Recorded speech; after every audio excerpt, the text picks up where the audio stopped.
አናስልን ኩራን ተመልካቾቻችን ከመሃል ሚዲያ የሰዓቱን ዜና ይዘን ቀርበናል። በቅድሚያም አርዕስተ ዜና። የአረንጓዴ አሻራ መርሃ ግብር ሲጠናቀቅ ኢትዮጵያ ስንዴን ከውጭ መቀበል ማቆሟን በይፋ ታበስራለች ሲሉ ጠቅላይ ሚኒስትር ዶክተር አብይ አህመድ ተናገሩ። 5 እና 7 የሆኑ ሰነፎች የትግራይ ህዝብንና ወጣቱን ወደ ጦርነት የሚማግዱበት ሁኔታ መቆም አለበት ሲሉ የጠቅላይ ሚኒስትሩ የምስራቅ አፍሪካ አማካሪ ሚኒስትር ጌታቸው ረዳ ተናገሩ። ከህግ ማስከበሩ ትግል በኋላ በህዝብና መንግስት መሰረተ ልማቶችን የሚፈጽም ስርቆትና ውድመት ባልተለመደ ሁኔታ መበራከቱ ፖሊስ አስታወቀ። ከጎንደር መተማ በሚወስደው መንገድ በአንድ ቀን ልዩነት በንጹሃን ላይ ዘግናኝ ሲል የጠራው ጭፍጨፋ መፈጸሙን የምዕራብ ጎንደር ዞን አስተዳደር አስታውቋል። ከውጭ አሜሪካው ፕሬዝዳንት ዶናልድ ትራምፕ በሙስና የተከሰሱት ጠቅላይ ሚኒስትር ቤንያሚን ኔታንያሁ ክሳቸው ውድቅ ተደርጎ ምህረት እንዲደረግላቸው ለእስራኤል ጥሪ አቀረበው። ክቡራን ተመልካቾቻችን ከመሃል ሚዲያ እነዚህና ሌሎችንም ዜናዎች ይዘን ቀርበናል። ካፍታ በኋላ እንመለሳለን። ዩቲዩብ ቻናሉን ሰብስክራይብ እንዲሁም ይዘቱን ላይክ እና ሼር በማድረግ የመሃል ሚዲያ ቤተሰብ እንድትሆኑ በአክብሮት እንጋብዛለን። አምራችሁ ነው። የመሃል ከተማ መዳረሻ በሆነችው ፒያሳ በማራኪ ኮሪደር ልማት ደምቆ በሚገኘው ውብ መንደራችን ላይ የመጨረሻውንና ሶስተኛውን ብሎክ እንሆ እያልን ከልዩ የከተማ እይታና ከጧት ፀሐይ ጋር አጣጥሞ በያዘው ብሎክ ከ25% ልዩ ቅናሽ ጋር ከባለ 1 መኝታ እስከ ባለ 3 መኝታ በተለያዩ የካሬ አማራጭ አቅርበንሎታል። በ10% በ690 ሺህ ብር ቅድመ ክፍያ ብቻ ቀሪውን በግንባታው ሂደት ያለምንም የዶላር ንክኪና ከወለድ ነፃ በሆነ መንገድ የሚከፍሉበት መንገድ የተመቻቸለት። ምን ይሄ ብቻ!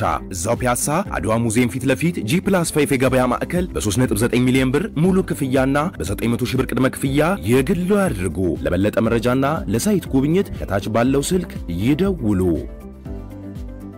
በቅድሚያ የአረንጓዴ አሻራ መርሃ ግብር ሲጠናቀቅ ኢትዮጵያ ስንዴን ከውጭ መቀበል ማቆሟን በይፋ ታበስራለች ሲሉ ጠቅላይ ሚኒስትር ዶክተር አብይ አህመድ ተናገሩ። የ2017 ዓ.ም የአረንጓዴ አሻራ ማስጀመሪያ መርሃ ግብር የፌዴራል ጠቅላይ ሚኒስትር ዶክተር አብይ አህመድን ጨምሮ ጥሪ የተደረገላቸው የሀገር ውስጥና የውጭ ሀገራት ባለስልጣናት በተገኙበት መጀመሩን በልዩ መርሃ ግብሩ ይፋ ተደርጓል። ባለፉት 6 ዓመታት በአረንጓዴ አሻራ መርሃ ግብር የተተከሉ ችግኞች 40 ቢሊዮን በላይ መድረሳቸውን በመድረኩ ተመላክቷል። በዘንድሮ ክረምት የሚተከለውን ጨምሮ እስከሚቀጥለው ዓመት የአረንጓዴ አሻራ ማጠናቀቂያ መርሃ ግብር ድረስ ከ53 ቢሊዮን በላይ ችግኝ ይተከላል ተብሏል። የአረንጓዴ አሻራ መርሃ ግብር መጀመሩን ያበሰሩት ጠቅላይ ሚኒስትር ዶክተር አብይ አህመድ በኢትዮጵያ የተተገበረ የሚገኘው የአረንጓዴ አሻራ መርሃ ግብር ከ20 ሚሊዮን በላይ ሰዎችን ያሳተፈ በዓለም ትልቁ የችግኝ ተከላ መርሃ ግብር ነው ሲሉም ተናግሯል። ጠቅላይ ሚኒስትር ዶክተር አብይ አህመድ የአረንጓዴ አሻራ በሚቀጥለው ዓመት 50 ቢሊዮን በላይ ችግኞችን በመትከል የሚጠናቀቅ ይሆናል ሲሉም ገልጿል። በ2011 ዓ.ም የጀመረው የአረንጓዴ አሻራ መርሃ ግብር የዘንድሮን ጨምሮ ለ7ኛ ጊዜ የሚከናወን ሲሆን በሚቀጥለው የ8ኛው ዙር መርሃ ግብር ይጠናቀቃል ነው ያሉት። የአረንጓዴ አሻራ መርሃ ግብር ሲጠናቀቅ ኢትዮጵያ ስንዴን ከውጭ መቀበል ማቆሟን በይፋ ታበስራለች ሲሉ ጠቅላይ ሚኒስትሩ በዚሁ የመክፈቻ መርሃ ግብር ላይ በይፋ ተናግረዋል። በ2017 ዓ.ም የአረንጓዴ አሻራ መርሃ ግብር ነገ ችግኞችን መትከል በይፋ የሚጀመር ሲሆን በዘንድሮ ዓመት ከ7.5 ቢሊዮን በላይ ችግኞች ይተከላል ተብሏል። ጠቅላይ ሚኒስትር ዶክተር አብይ አህመድ ሁሉም ዜጋ ከነገ ጀምሮ ወጥቶ ችግኝ እንዲተክል ጥሪ አቅርበዋል። ኢትዮጵያ በአስደናቂ ዳሴ ጉዞ ላይ ትገኛለች ሲሉ የናይጄሪያ ምክትል ፕሬዝዳንት ካሺም ሼቲማ ገለጹ። ጠቅላይ ሚኒስትር ዶክተር አብይ አህመድ ከናይጄሪያ ምክትል ፕሬዝዳንት ካሺም ሼቲማ ጋር ቁልፍ በሆኑ የሁለትዮሽና አህጉራዊ ጉዳዮች ላይ መወያየታቸው ይታወቃል። ምክትል ፕሬዝዳንቱ የኢትዮጵያ አስደናቂ ቅርሶችና ታሪኳን አጉልቶ በሚያሳይ መልኩ ታድሶ ለእይታ ክፍት የሆነው ብሔራዊ ቤተ መንግስት ጎብኝተዋል።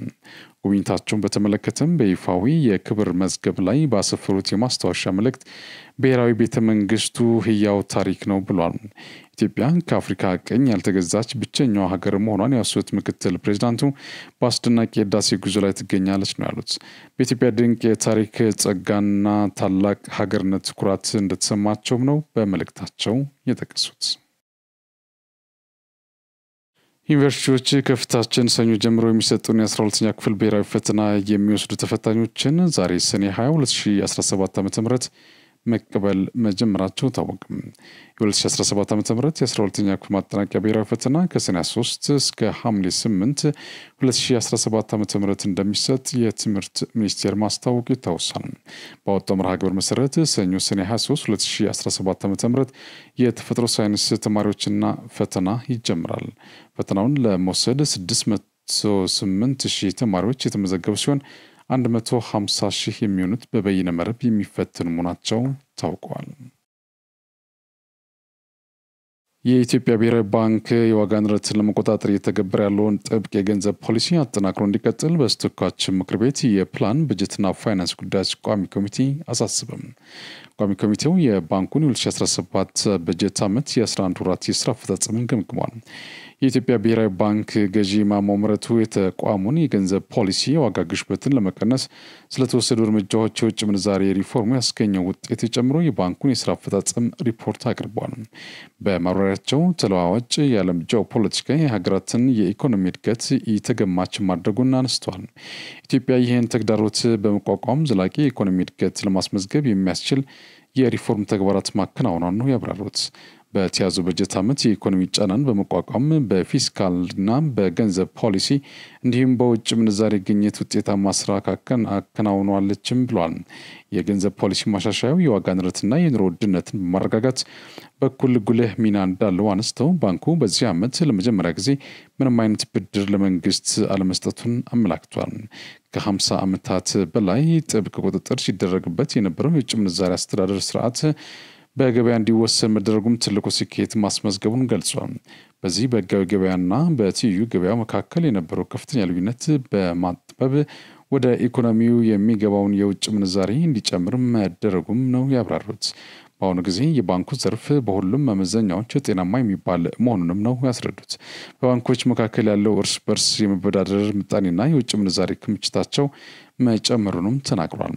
ባለፉት 11 ወራት የውጭ ምንዛሬ ግኝት በከፍተኛ ሁኔታ መጨመሩና የመንግስት የውጭ ዕዳ የመክፈል አቅም በዚያው ልክ ማደጉን አብራርቷል። የፕላን በጀትና ፋይናንስ ጉዳዮች ቋሚ ኮሚቴ ሰብሳቢ ደሳለኝ ወዳጅ በበኩላቸው ባንኩ በተለያዩ ዘርፎች ያከናወናቸው የሪፎርም ስራዎች የኢኮኖሚ መረጋጋት እንዲፈጠር ጉልህ ሚና መጫወታቸውን ተናግሯል። ባንኩ በጀት ዓመቱ አዋጆችን በማሻሻል በተለያዩ ዘርፎች ያከናወናቸውን የሪፎርም ስራዎች ተጨባጭ ውጤቶች የተመዘገባቸው መሆኑን ቋሚ ኮሚቴው በጠንካራ ጎን መውሰዱን አንስቷል። በተለይም የዋጋ ንረትን ለመቆጣጠር ከተወሰዱ እርምጃዎች መካከል ለመንግስት የሚሰጠውን ብድር ማስቀረት መቻሉን ትልቅ ውጤት አምጥቷል ብሏል። በዚህም 14 በመቶ የሚሆን የዋጋ ግሽበቱ እንዲቀንስ የደረገበት ሁኔታም አብራርቷል። በተያያዘው በጀት ዓመት የባንኮች ተቀማጭ ገንዘብና መጠባበቂያ የውጭ ምንዛሬ ክምችቱም ከፍተኛ እድገት ማስመዝገሙን የሪፎርም ውጤት ማሳያ እንደሆነ ነው የሚመለከቱት። ባንኩ የዋጋ ንረትን ለመቆጣጠር ተግባራዊ ያደረገው ጥብቅ የገንዘብ ፖሊሲ አጠናክሮ እንዲቀጥል አሳስቧል። ለአነስተኛ ኢንተርፕራይዞችና ለግብርናና ፋይናንስ የሚሰጠውን ብድር ማሳደግ ላይ በትኩረት ሊሰራ ይገባል ነው ያሉት። የውጭ ባንኮችን ስራ ማስጀመር የሚያስችል መመሪያ መውጣቱን ተከትሎ የሀገር ውስጥ ባንኮች ተወዳዳሪ የሚሆኑበትን የድጋፍ አማራጮች መፈለግ እንደሚገባም ቋሚ ኮሚቴው አሳስበዋል። የትግራይ ህዝብ በ5 ሰንፎች የተነሳ ለጦርነት መማገድ መቆም አለበት ሲሉ የጠቅላይ ሚኒስትሩ የምስራቅ አፍሪካ ጉዳዮች አማካሪ ሚኒስትር አቶ ጌታቸው ረዳ ተናገሩ። እነዚህ አንድ ፓርቲ ውስጥ ያሉ 5 ሰንፎች ሲሉ የጠሯቸው ግለሰቦች የትግራይን ህልውና ችግር ውስጥ ከቶታል ብሏል። ፖለቲካ ውስጥ ከገባን ጀምሮ እንዲህ ያሉ ውይይቶች ሲካሄዱ ቆይቷል ያሉት አቶ ጌታቸው አሁን ከመቼውም ጊዜ በላይ የትግራይ ህዝብ ሰላም ያስፈልገዋል። ህዝቡ አሁን የህልውና አደጋ የተጋረጠበት ሆኗል ነው ያሉት። አሁን የትግራይ ህዝብ ልማት ይቆይለት መልማት ችግር የለውም፣ ግን ህዝቡ የህልውና አደጋ ተጋርጦበታል ብሏል። 5 እና 7 የሆኑ ሰነፎች የትግራይ ህዝብንና ወጣቱን ወደ ጦርነት የሚማግዱበት ሁኔታ መቆም አለበት። በዚህ ደግሞ ዲሞክራሲ የግድ ይላል ነው ያሉት አቶ ጌታቸው። ይህ መድረክ እነዚህ ጥቂት ሰነፎችን በቃቸው የሚል አይነት ጠንካራ ውይይት የሚደረግበት የመጀመሪያ መድረክ ይሆናል የሚል ተስፋ አለኝ ሲሉ አቶ ጌታቸው ረዳም መናገራቸውን ምንጮች አብራርተዋል። የመቀለ ከተማ የጸጥታ ጽሕፈት ቤት የከተማ ፖሊስና ሌሎች ጉዳይ የሚመለከታቸው አካላት በተገኙበት ሰኔ 19 2017 ዓ.ም ውይይት አካሂዷል። በውይይቱ ወንጀል ፈጻሚዎች ላይ የሚወሰደው ህጋዊ እርምጃ ተገቢና አስተማሪ ባለመሆኑ ምክንያት በጸጥታ ስራ ስጋት እንደፈጠረና የተወሰኑ የጸጥታ አካላት የጸጥታ ስራን ከፖለቲካ ጋር በማገናኘት የመንደርተኝነት አስተሳሰብ ማንጸባረቅ ራሳቸውን የጸጥታ ስጋት መሆናቸውንም አነስቷል። ህብረተሰቡ የጸጥታው ባለቤት አለማድረግ አለማሳተፍ እንደሚታይም ተመላክቷል። በከተማው በተደጋጋሚ በሚታዩ የግድያ ስርቆትና የማጭበርበር ወንጀሎች በመቆጣጠር ላይ መሰረታዊ ለውጥ አለማምጣቱ የሚሉት ተነስቷል። በተለይ ከህግ ማስከበር ትግሉ በኋላ በህዝብና መንግስት መሰረት ልማቶች የሚፈጸመው ስርቆትና ውድመት ባልተለመደ ሁኔታ መበራከቱም ፖሊስ ገልጿል። ባለፉት 10 ወራት በ99 የህዝብና የመንግስት መሰረተ ልማቶች ውድመትና ስርቆት መፈጸሙን በማስረጃ አስደግፎ አቅርቧል። ሰኔ 16 2017 ዓ.ም ለመቀለ ከተማ ነዋሪዎች ውሃ የሚያቀርበው የገረብ ሰገን ግድብ 2.1 ኪሎ ሜትር መስመር ላይ ከፍተኛ ጉዳት ደርሶ ከ1 ሚሊዮን ህዝብ በላይ ለውሃ ጥም መዳረጉን አሁን ተጠግኖ አገልግሎት መስጠት መጀመሩን ጠቅሷል። በውይይቱ ማጠቃላይ ጸጥታ ስራ ከፖለቲካና ከመንደርተኝነት አስተሳሰብ በጸዳ መንገድ መከናወን እንደሚገባም አጽንኦት ተሰጥቷል። በክልሉ ያለው የፖለቲካ ቀውስ የጸጥታ ስጋቱን እያባባሰው መሆኑን በመድረኩ ተነስቷል። ከጎንደር መተማ በሚወስደው መንገድ በአንድ ቀን ልዩነት በንጹሃን ላይ ዘግናኝ ሲል የጠራው ጭፍጨፋ መፈጸሙን የምዕራብ ጎንደር ዞን አስተዳደር አስታወቀም። ዞኑ ሰኔ 19 ባወጣው መግለጫ በቀን ሰኔ 16 2017 ዓ.ም 11 ሰዓት ገደማ ከጎንደር ገንደ ውሃ በሚወስደው መንገድ መቃ በተባለ ቦታ ጥቃት መፈጸሙን ገልጿል። በቀን 16 2017 ዓ.ም ከቀኑ 11 ሰዓት ተኩል ገደማ ለአርሶ አደሩና በአካባቢው በእርሻ ስራ በኢንቨስትመንት ለተሰማሩ የማከፋፈል የአፈር ማዳበሪያ የጫኑ ተሽከርካሪና ሌሎች የህዝብ መጓጓዣዎችን አጅበው የነበሩ የጸጥታ አካላት እንዲሁም አሽከርካሪዎችና ተሳፋሪዎችን ዘግናኝ በሆነ ጭካኔ ጨፍጭፈዋቸዋል ሲል ገልጿል። እንደ ምንጮች ገለጻ ታጅበውና ማዳበሪያ ጭነው ሲመጡ የነበሩ 16 ሹፌሮችን ከመኪና እያስወረዱ ዘግናኝ በሆነ ጭካኔ ጨፍጭፏቸዋል። የተወሰኑትም አግቶ በመውሰድ አድራሻቸውን አጥፍተዋል ሲል መግለጫው ይጠቅሳል። የዞኑ አስተዳደር ታቅዶበት የተፈጸመና ዘግናኝ ብሎ በጠራው በዚህ ጥቃት በመጀመሪያው ቀን የሟቾች ቁጥር 16 ሹፌሮች መሆኑን ሲጠቅስ በሁለተኛው ቀን በተፈጸመው ጥቃት የሟቾች ቁጥር ከመግለጽ ተቆጥቧል። በመጀመሪያው ቀን በንጹሃን ላይ ደረሰ ባለው ጥቃት ቁጥራቸው ያለ ገለጻቸው ሹፌሮች ታግተው መወሰዳቸው ማክሏል። ለምንጮች አስተያየታቸውን የሰጡ የዓይን እማኝ ግን ሰኔ 16 2017 ዓ.ም በተፈጸመው ጥቃት የሟቾች ቁጥር ከ100 በላይ እንደሚደርስ ተናግሯል። ይህም የዓይን እማኝ እንደሚለው በዕለቱ ከታጣቂ ኃይሎች ጋር መሬት ላይ ሲጨቃጨቁ የነበሩት አድማ ብተና ፖሊስና በኤፍኤስአር መኪና ተጭነው የነበሩ የጸጥታ ኃይሎች ከጫካ እየወጡ ነው መኪና ላይ እያሉ ይጨፈጭፏቸዋል ብሏል። እነሱ ሲጨርሱ ደግሞ በየመኪናው ባሉ ሹፌሮችና ተሳፋሪዎች ላይ ጥቃቱን ፈጽመዋል ሲሉ ገልጸዋል።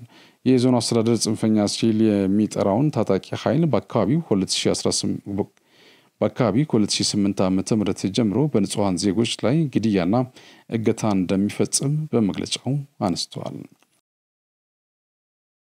የከባድ ተሽከርካሪ ሹፌሮች ግብዓት ጭነው የመመላለሻ ጊዜያቸው ሲቃረብ ወደ ጅቡቲ ሊላኩ ቢገባም ቀድሞ እንዲሄዱ ስለሚገደዱ ከ10 እስከ 40 ቀናት ሙቀት ላይ ስለሚቆዩ መኪናቸው ውስጥ በተገኙበት በሙቀት ሳቢያ ሞቶ እየተገኙ መሆኑን የኢትዮጵያ ከባድ መኪና አሽከርካሪዎች ማህበር ገለጸ።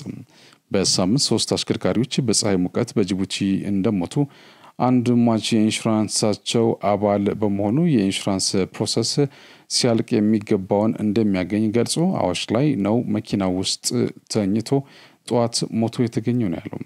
ሁለቱ አሽከርካሪዎችም በአንድ ቀን ነው በመንገድ እያሉ መኪናቸው ላይ ተኝተው አድረው በሙቀት የሞቱት ያለው ማህበሩ በሳምንቱ 3 አሽከርካሪዎች በሙቀት ሳቢያ ሞተዋል ብሏል። ጅቡቲ ገብታችሁ ነው የምትመዘገቡት ስለሚባሉ ቀድመው ሄደው እስከ 40 ቀናት የሚቆይበትን አጋጣሚ አለ ያለው ማህበሩ አንድ አሽከርካሪ ወረፋ ደርሶት ለመጫን 3-4 ቀናት ሲቀሩት ወደ መጫኛ ስፍራው ቢሄድ ቶሎ ጭኖ ሙቀት ሳይበላው ይመጣል ሲሉም አስገንዝበዋል። ማህበሩ የችግሩ መንስኤ ሹፌሮች ከመነሻቸው ወይም አዲስ አበባ ያሉ ከጅቡቲ የሚጭኑበትን ቀን ወረፋቸውን እንዲያውቁ ሳይደረግ እንዲሄዱ መገደዳቸው መሆኑን አስረድቷል። ቅድሚያ ግብዓት የሚጭንበትን ቀን ለሹፌሮች በነገራቸውና የተወሰኑ ቀናት ወይም የጅቡቲ መንገድ 2 ቀናት ነው ጉዞ ቀድሞ ብሎ ተነግሯቸው በቶሎ ጭነው እንዲመለሱ ማድረግ እንደሚገባ ማህበሩ አስረድቷል። ነዳጅ በኢትዮጵያ በቀን 250 እስከ 270 ቦቴዎች ናቸው የሚጫኑት። ግን በአሁኑ ወቅት ከ2000 በላይ ቦቴዎች ቆመው ነው የሚታዩት። ባለሀብቶችም ካምፓኒዎችም ሹፌሮችም ቀድማችሁ ግቡ ነው የሚሏቸው። ጅቡቲ ሲገቡ ነው ለወረፋ የሚመዘገቧቸው ብሏል። ጅቡቲ ከሄዱ በኋላ ለመጫን እስከ 40 ቀናት ስለሚቆዩ ከሞቱ ባሻገር እስከ 40 ሺህ ላላስፈላጊ ወጪ እየተዳረጉ በመሆኑ ጉዳዩ ትኩረት እንዲሰጠው ተጠይቋል። በሌላ በኩል ከወራት በፊት በአማራ ክልል ነዳጅ የጫነ ቦቴ በታጣቂዎች ተመቶ ነዳጁ እንዲፈስ በተደረገበት ወቅት በጥይት የተመቱ ሾፌር ጥይቱ ከእግራቸው እንዳልወጣ ማህበሩ ገልጿል። በወቅቱ ታጣቂዎቹ ከመኪና ወርደው ነው በጥይት እግራቸውን የመቷቸው። እግራቸው ውስጥ ጥይቶች አሉ ሲሉ ማህበሩ ለምንጮች ገልጸዋል። በማይናማር ውስጥ አሁንም በአጋቾች እንደተያዙ ነው የተባለው 42 ኢትዮጵያውያን ዕጣ ፈንታ አለመታወቁን በማይናማር የተጎጂ ወጣቶች ቤተሰቦች አስተባባሪ ተናግሯል። ከአጋቾች ነጻ ከወጡ 751 ኢትዮጵያውያን የመጨረሻዎቹ 49 ዜጎች ሀገራቸው ገብተዋል ሲሉ ለዶይቼ ቬለ ሬዲዮ የተናገሩት አስተባባሪዋ ወይዘሮ አበበች ሲመል፣ ሆኖም ከአጋቾቻቸው ካምፕ መውጣት ያልቻሉ 42 ኢትዮጵያውያን ግን አሁንም በአስቸጋሪ ሁኔታ ውስጥ ይገኛሉ ብለዋል። ከአጋቾች እጅ መውጣት እየፈለጉ ከዚህ ቀደም ሌሎች ሲወጡ አጋቾች ያስቀሯቸው 42 ወጣቶች አሁን ላይ በ3 ኩባንያዎች ውስጥ በጉልበት ብዝበዛ ላይ ይገኛሉ ሲሉ ገልጿል። በፖሊስ እጅ ያልገቡ የእነዚህ ወጣቶች ህይወት በአደጋ ላይ እንደሆነም ጠቁሟል። ወጣቶቹ የመጀመሪያ ሁለተኛና ሶስተኛ ዲግሪ ያላቸው እንዲሁም ከመካከላቸው የሕክምና ዶክተሮች እንደሚገኙበት የተጎጂ ቤተሰብ አስተባባሪዎች ለሬዲዮ ጣቢያው ተናግረዋል። ወደ ማይናማር የሄዱትም ከፍተኛ ደሞዝ ታገኛላችሁ ተብለው ተታለው እንደሆነም ተመላክቷል። በኢትዮጵያ ሰላም ግንባታና በአብሮነት የመኖር እሴት እንዲጎለብት ሀገር በቀል የግጭት አፈታት ስርዓቶች ጉልህ አስተዋጽኦ እያበረከቱ እንደሚገኙ የሰላም ሚኒስትር መሐመድ ኢድሪስ ገለጹ። በተሳሳተ ስሌት ነፍጥ ያነገቡ አካላት መንግስት የፈጠረውን የሰላም አማራጭ እንዲቀበሉ በማስቻል በኩል የሀገር ሽማግሌዎችና የሃይማኖት አባቶች የማግባባት ሚናቸው እየተወጡ እንደሚገኝ አስታውቋል። ሰላም ሚኒስቴር ማህበራዊ ሀብቶቻችንን ለህብረ ብሔራዊ አንድነታችን በሚል መሪ ሀሳብ ሀገር አቀፍ የሀገር ሽማግሌዎች፣ የሃይማኖት አባቶች፣ የጎላ መሪዎችና የጎሳ መሪዎችና የሰላም ተቋማት አመራር አባላት የምክክር መድረክ አካሂዷል። የሰላም ሚኒስትር መሐመድ ኢድሪስ ለኢዜአ እንደገለጹት የኢትዮጵያን ዘላቂ ሰላምና ደህንነት ለማረጋገጥ ሀገር በቀል የግጭት አፈታት ስርዓት የማይተካ ሚና አላቸው። መንግስት ኢትዮጵያ ካለፈችባቸው የፖለቲካ ታሪክ በሚመነጭ ተግዳሮቶች ለሚፈጥሩ የጸጥታ ችግሮች ምላሽ ለመስጠት የሰላም አማራጭን የማስፋትና ህግ የማስከበር ተግባራትን እያከናወነ መሆኑን ገልጿል። የሀገር ሽማግሌዎችና የሃይማኖት አባቶች በተሳሳተ ስሌት ነፍጥ ያነገቡ አካላትን መንግስት የፈጠረውን የሰላም አማራጭ እንዲቀበሉ በሚያስችል ሂደት የመግባባት ሚናቸው እየተወጡ እንደሚገኙ አነስተዋል። የሰላም ሚኒስቴሩ የሃይማኖት አባቶችና የሀገር ሽማግሌዎች ያካበቱትን የግጭት አፈታትና የሰላም ግንባታ ስራን ለማስቀጠል በትኩረት እየሰራ ነው ብሏል። በአፍሪካ አመራር ልዕቀት አካዳሚ የተካሄደው የምክክር መድረክ የልምድ ልውውጥና የእርስ በእርስ ትውውቅ የተፈጠረበት መሆኑን ተናግሯል። በተጨማሪም የመድረኩ ተሳታፊዎች በሀገር በቀል የሰላም ግንባታና የግጭት አፈታት እውቅና እሴታቸው በመጠቀም ቀጣይነት ያለው ስራ የሚሰሩበትን ስርዓት መዘርጋቱን ገልጿል። የሙስቦ ፋብሪካ ጥሬ ዕቃ ከሚያገኝባቸው አካባቢ ማህበረሰብ በተከሰተው ችግር ምክንያት ሲሚንቶ ማምረት ማቆሙ አስታወቀም። ፋብሪካው ተከሰተ ያለውን ችግር ከማብራራት ተቆጥቧል። የሙስቦ ሲሚንቶ ፋብሪካ ለምንጮች በሰጠው መረጃም በኳሪ ሳይት ባጋጠመው ጊዜያዊ ችግር ማምረት አቁሜያለሁ ብሏል። ፋብሪካው ችግሩ መቼና እንዴት እንደሚፈታ አስመልክቶ ያለው ነገር የለም። የፋብሪካው ምክንያት አሳማኝ አይደለም በሚል የተቃውሞ አስተያየት ሰጪዎች ማምረት አቁሜያለሁ የሚለው ለነጋዴዎች በመመሳጠር ገበያ ለማስወደድ ነው ብሏል። የፋብሪካው ኮሚኒኬሽን ኮርፖሬት በሰጠው አስተያየት ይህ የእውነት የራቀ ውሸት ነው ብሎታል። ፈጠራ ሲል ያጣጣለው አስተያየትን ፋብሪካውን ጥላሸት የሚቀቡ ያላቸውን ግለሰቦችና አካላት በሕግ እንደሚጠይቅ አሳስቧል። የመሰቦ ሲሚንቶ ፋብሪካ ጥሬ ዕቃ ከሚያገኝባቸው አካባቢዎች ማህበረሰብ ከሚያጋጥማቸው ችግሮች ጋር ተያይዞ በተደጋጋሚ ማምረት እንደሚያቆም ለምንጮች መግለጹ ይታወሳል። የመሃል ከተማ መዳረሻ በሆነችው ፒያሳ በማራኪ ኮሪደር ልማት ደምቆ በሚገኘው ውብ መንደራችን ላይ የመጨረሻውንና ሶስተኛውን ብሎክ እንሆ እያልን ከልዩ የከተማ እይታና ከጧት ፀሐይ ጋር አጣጥሞ በያዘው ብሎክ ከ25% ልዩ ቅናሽ ጋር ከባለ 1 መኝታ እስከ ባለ 3 መኝታ በተለያዩ የካሬ አማራጭ አቅርበንሎታል። በ10% በ690 ሺህ ብር ቅድመ ክፍያ ብቻ ቀሪውን በግንባታው ሂደት ያለምንም የዶላር ንክኪና ከወለድ ነፃ በሆነ መንገድ የሚከፍሉበት መንገድ የተመቻቸለት። ምን ይሄ ብቻ! እዛው ፒያሳ አድዋ ሙዚየም ፊት ለፊት G+5 የገበያ ማዕከል በ3.9 ሚሊዮን ብር ሙሉ ክፍያና በ900 ሺህ ብር ቅድመ ክፍያ የግሉ ያድርጉ። ለበለጠ መረጃና ለሳይት ጉብኝት ከታች ባለው ስልክ ይደውሉ። የዜናው ቀጥታ የሚተላለፍላችሁ ከመሃል ሚዲያ ነው። ወደ ዜና አልፋለሁ። የአሜሪካው ፕሬዝዳንት ዶናልድ ትራምፕ በሙስና የተከሰሱት ጠቅላይ ሚኒስትር ቤንያሚን ኔታንያሁ ክሳቸው ውድቅ ተደርጎ ምህረት እንዲደረግላቸው ለእስራኤል ጥሪ አቀረቡ። ትራምፕ እስራኤል ከኢራን ጋር በነበራት ግጭት አገራቸው ጣልቃ በመግባት እንዳዳነቻት ገልጸው አሁን ደግሞ ኔታንያሁ እናድናለን ሲሉ ትሩዝ ሶሻል በተሰኘው የማህበራዊ ሚዲያ ገጻቸው ላይ አስፍረዋል። የእስራኤል ጠቅላይ ሚኒስትር ቤንያሚን ኔታንያሁ በጉቦ በማጭበርበርና እምነትን በመጣስ የተመሰረተባቸው ክስ የፍርድ ሂደት 5 ዓመታትን አስቆጥሯል። ጠቅላይ ሚኒስትሩ የቀረቡባቸው ክሶች አስተባብለዋል። ኔታንያሁ በበኩላቸው ትራምፕን ለእኔ ላደረክልኝ ድጋፍ እንዲሁም ለእስራኤል ላደረከው ታላቅ እገዛ አመሰግናለሁ ሲሉ ምስጋና መልእክታቸውን አስተላልፈዋል። የእስራኤል ዋና ተቃዋሚ መሪ ያየር ላፒድ ትራምፕን በመተቸት በነጻ ሀገር ህጋዊ ሂደት ውስጥ ጣልቃ መግባት የለባቸውም የሚል ምላሽ ሰጥቷል። ትራምፕ ይህንን ጥሪ ያቀረቡት 12 ቀናት ያስቆጠረውን የእስራኤልና ኢራን ግጭት ተኩስ አቁም ስምምነት እስራኤል ጥሳ ጥቃት ፈጽማለች ሲሉ ቁጣ ከሰነዘሩ ቀናት በኋላ ነው። ኔታንያሁ ትራምፕ የኢራን የኒውክሌር ይዞታዎች በቦምብ ለመምታት ያሳለፉትን ውሳኔ ቆራጥ እርምጃ በሚል ቃል ነው ባለፈው እሁድ በተደጋጋሚ የወደሱት። ትራምፕ የረጅም ጊዜ አጋራቸውን ለእስራኤል ብዙ የሰሩ ጀግና እንዲሁም ተዋጊ በሚል ቃላት በማህበራዊ ሚዲያዎች አሞካሽቷቸዋል። ኔታንያሁ በመጪው ሰኞ ፍርድ ቤት እንደሚቀርቡ ተረድቻለሁ ያሉት ትራምፕ የፍርድ ቤቱን በአስቸኳይ እንዲሰረዝ ወይም ምህረቱ ሊደረግላቸው እንደሚገባ አጽንኦት ሰጥተዋል። ቤንያሚን ኔታንያሁ የፍርድ ሂደታቸው ከተጀመረ ጀምሮ በርካታ ጊዜያዊ ፍርድ ቤት ቀርበዋል። የአሜሪካው መሪ የእስራኤል አቻቸው ላይ የቀረበውን ክስ ሆን ተብሎ የሚፈጸም ማሳደድ በሚል ፈርጀው እንዲህ አይነት የፍትህ መዛባት ሊፈቀድ አይገባም ብሏል። ትራምፕ ከኔ ጋር በስምምነት መስራት የሚችል ከሱ የተሻለ ማንም የማውቀው ሰው የለም ብሏል ለአቻቸው ኔታንያሁ። የእስራኤል ጠቅላይ ሚኒስትር በምላሹ የጋራ ጠላቶቻችን ለማሸነፍ ታጋቾችን ነፃ ለማውጣት እንዲሁም ሰላም በቀጠናው ለማስፈን በጋራ መስራታችንን እንቀጥላለን ብሏል። ሆኖም ተቃዋሚው የያየር ላፒድ ትራምፕ የሞከሩት ያሉት ጣልቃ ገብነት የተሰላ እርምጃ ሊሆን እንደሚችል ጠቁመዋል።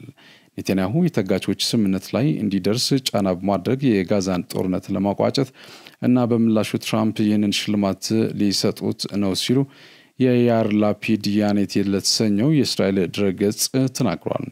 የኔታንያሁ የፍርድ ሂደት የጋዛ ጦርነት ከተጀመረው በኋላ ቢቀጥልም መዘግየቶች መከሰታቸው አልቀረም።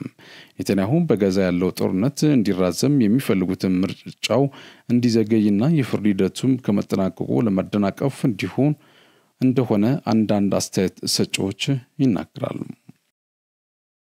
ኩራን ተመልካቾቻችን ከመሃል ሚዲያ ለሰዓቱ ያዝናቸው ዜናዎች እነዚህ ናቸው። ስለተከታተላችሁ እናመሰግናለን። ዝግጅቶች ይቀጥላሉ። በእኔ በኩል ጨርሻለሁ። በያላችሁበት ሰላም ሁኑ።